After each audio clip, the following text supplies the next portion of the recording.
we have seen this reported, this Aboriginal solidarity with Palestine, as you mentioned, Invasion Day protests with the Palestinian flag included.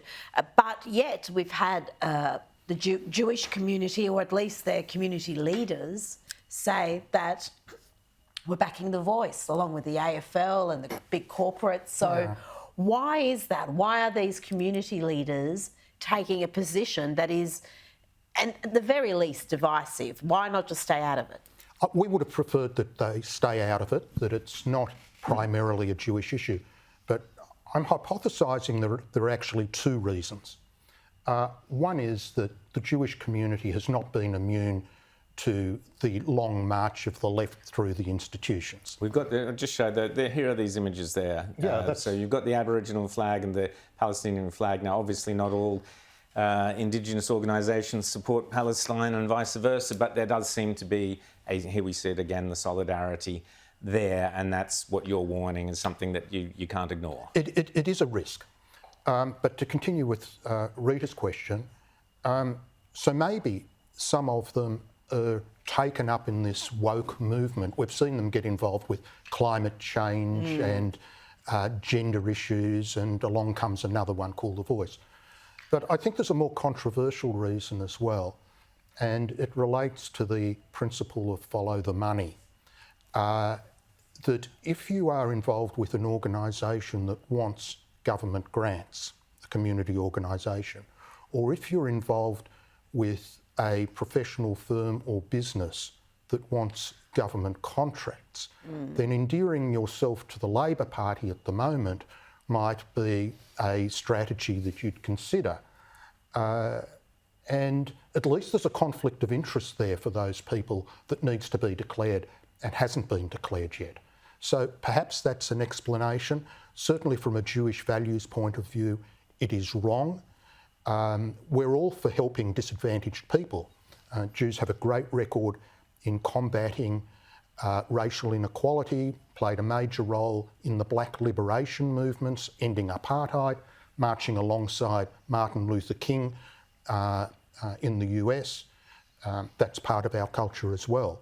But creating this particular political mechanism is not about equality. It's not a campaign for equal rights, it's a campaign for different rights. Special rights, privilege. And that's wrong. That's the point I wanted to pick you up on. I mean, you've given three reasons, and your article in The Spectator was brilliant, by the way. Thank but you, Jane. Discounting the historic and the political issue, the first point you made was the fundamental part of Judaism is everyone's made in the image of God. For Christians as well, Paul says there's neither Greek nor Jew, everyone's equal. How is it that Jewish people have seemingly just thrown that principle to the gutter in support of The Voice? Why so quick to jettison that fundamental principle? Well, it's actually one of the reasons our organisation was formed, the Australian Jewish Association, because we've seen many examples where some organisations, as part of their shift to the left, has also been a shift away from Jewish values. And the reaction we've had from the community has been extraordinary. When you're on social media, your computer, your phone, you decide what sort of information you want, which organisation you link with. AJA has become by far the largest in Australia on social media and community engagement.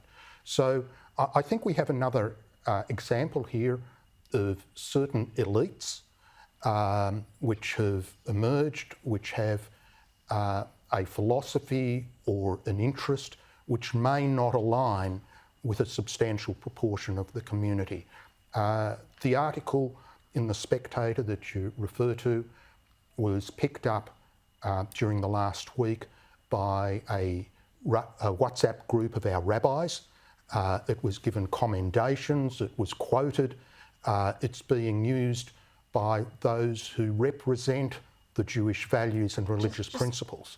Something quickly, because a lot of these community groups, and it's not restricted to the Jewish community, there's no election. It's not like, they are presenting the mainstream views of that particular community, are there? How do these community groups or leaders emerge? Look, it's very rare that it's contested, Yeah. that a position is contested in community organisations, and it's historical. There has been no poll done of the Jewish community in this country. The truth is that no one knows. Yeah. True. Exactly. And like all these things, it's down to the individual to decide. But David Adler, thank you so much for pointing out those three reasons, which are fascinating and all very different, about why you believe the Jewish community should be voting no to the voice, particularly the number two, the historical reason, is fascinating. David Adler, thanks so much for coming on Outsiders.